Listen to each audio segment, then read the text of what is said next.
Non PTA mobile को अब आप 120 दिन बगैर रजिस्टर किए यूज़ कर सकते हैं और वो 120 दिन एक्सपायर होने के बाद आप घर बैठे बगैर किसी जगह गए अपने मोबाइल को पीटीए से अप्रूव कर सकते हैं। कैसे? चलिए आपको बताते हैं। सपोज अगर आप लोगों को बाहर से कोई मोबाइल आता है तो उसको आप लोगों को पीटीए से अप्रूव करवाना पड़ता है टैक्स दे के। लेकिन पीटीए जो है वो थोड़ी सी छूट देता है आप लोगों को 60 दिन यानी कि 2 माह आप लोग उस मोबाइल को बगैर पीटीए के अप्रूवल के या फिर अप्रूव करवाए उसको यूज़ कर सकते हैं। अब आप लोग 120 दिन किस तरीके से उसको बगैर अप्रूवल के यूज़ कर सकते हैं, उसमें आप लोगों ने छोटी सी चीज़ को अपने माइंड में रखना है। अगर आप लोगों का मोबाइल डबल सिम वाला है, जो कि मोस्टली आजकल डबल सिम वाले आ रहे हैं, तो पहले 60 दिन यानी कि 2 माह आप लोगों ने एक सिम को यूज़ करना है, एक स्लॉट को यूज़ करना है, दूसरी स्लॉट बिल्कुल एम्प्टी रहने देनी है, बिल्कुल खाली रहने देनी है।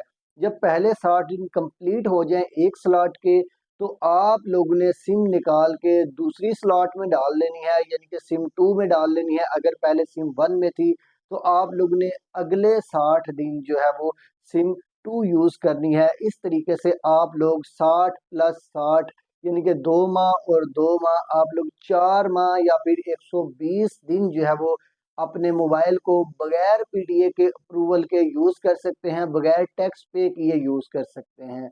उसके बाद जब आप लोगों के ये 120 दिन एक्सपायर हो जाएं, तो आप लोग घर बैठे किस तरीके से अपने मोबाइल को पीटीए से अप्रूव कर सकते हैं। बहुत आसान तरीका है, चलिए आप लोगों को बताते हैं। सबसे पहले तो आप लोगों ने आ जाना है अपने मोबाइल के डायल पैड के ऊपर। जी, तो हम लोग आ गए हैं मोबाइल की स्क्रीन पे। सबसे पहले आप लोगों ने *8484# ये डायल करना है और आप लोगों ने सेंड कर देना है। उसके बाद हमारे सामने जो आंसर आएगा लिखा हुआ है, welcome to mobile device registration system, press 1 for English, यानी कि इंग्लिश के लिए 1 दबाएं, उर्दू के लिए 2 दबाएं। हम 1 दबा लेते हैं, उसके बाद सेंड कर देते हैं। जब 1 दबा के सेंड करेंगे, आपने अपनी मर्ज़ी का करना है, इंग्लिश का या फिर उर्दू का। उसके बाद एक मेन्यू आ जाएगा। Number 1 register mobile device, number 2 track registration status, यानी कि अगर आप ऑलरेडी रजिस्टर कर चुके हैं उसके स्टेटस को ट्रैक करना है तो 2 नंबर पे। उसके बाद 3 डिलीट रजिस्ट्रेशन रिक्वेस्ट, जो कि आपने अगर ऑलरेडी कर ली हुई है उसको डिलीट करना है तो number 4 mobile device count registered video CNIC, यानी कि आप लोग ने मोबाइल डिवाइस को जो है वो काउंट करना है जो कि आपके CNIC के अगेंस्ट रजिस्टर्ड हैं। तो हम लोगों ने क्या करना है, 1 लिख के, क्योंकि हमने रजिस्टर करना है तो हम लोगों ने 1 लिख के रिप्लाई कर देना है, हम लोग सेंड कर देंगे। जब हम लोग 1 लिख के सेंड कर देंगे तो वो कह रहे हैं कि सेलेक्ट रीजन, आप अपना रीजन सेलेक्ट करें। नंबर 1 पाकिस्तान, नंबर 2 आज़ाद जम्मू कश्मीर, नंबर 3 यानी कि गिलगित बल्तिस्तान, या फिर 0 दबा के बैठ जाएंगे। हम लोग पाकिस्तान सेलेक्ट करेंगे 1, उसके बाद सेंड कर देंगे। जब हम लोग सेंड करेंगे तो उसके बाद ये देखिए हमारे सामने आ गया पाकिस्तानी, लोकल या फिर फॉरेनर। आपने पहले क्या करना, आपने पाकिस्तानी नंबर 1 के ऊपर लिख के आप लोगों ने सेंड कर देना है। 1 के साथ जब आप लोग यहाँ पे रिप्लाई करेंगे तो यहाँ पे देखिए लिखा हुआ mobile registration international traveller, number 2 mobile registration local. पहले का मतलब यह है कि यानी कि आप लोग इंटरनेशनल ट्रैवलर हैं, दूसरा यह है कि लोकल। हम लोग ने 2 लिख के रिप्लाई कर देना है कि हम लोगों ने लोकल करना है। हम लोग सेंड कर देंगे। जब हम लोग इसको सेंड करेंगे तो यहाँ पे लिखा हुआ आ रहा है कि एंटर CNIC या फिर NICOP नंबर। हम लोग क्या करेंगे, हमें बोला गया है कि आप लोग ने यहाँ पे अपना CNIC एंटर करना है, या फिर आप लोग जो है वो अपना कुछ भी यहाँ पे जो उन्होंने मांगा हो वो आप लोग एंटर कर सकते हैं। ये लिख के सेंड करना है। जब सेंड करेंगे तो उसके बाद हमारे सामने जो आंसर आना चाहिए, जब ये हमारे सामने आंसर आ जाएगा तो हम लोग ने अगला प्रोसेस करना है।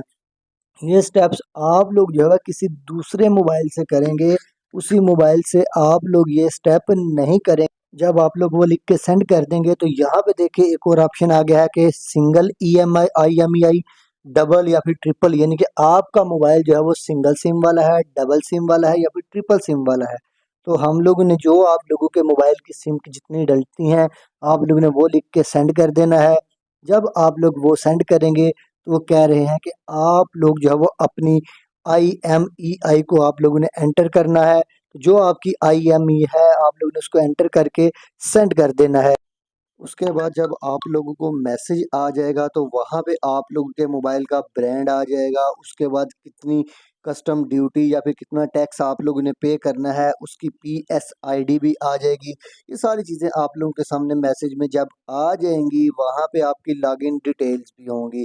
वहाँ पे आप जाके PTA की वेबसाइट पे वो लॉगिन डिटेल्स को यूज़ करके आप लोग जो है वो अपनी चीज़ें चेक कर सकते हैं और अपनी पेमेंट कर सकते हैं। ये PSID को आप लोग जो है वो जैज़ कैश के ज़रिए पे कर सकते हैं, बैंक के ज़रिए पे कर सकते हैं या फिर क्रेडिट कार्ड के ज़रिए भी पे कर सकते हैं अगर आपके पास है तो। जब आप ये सारी चीज़ें पे कर लेंगे तो आप लोगों की जो एक्टिवेशन है वो प्रोसेस में चली जाएगी।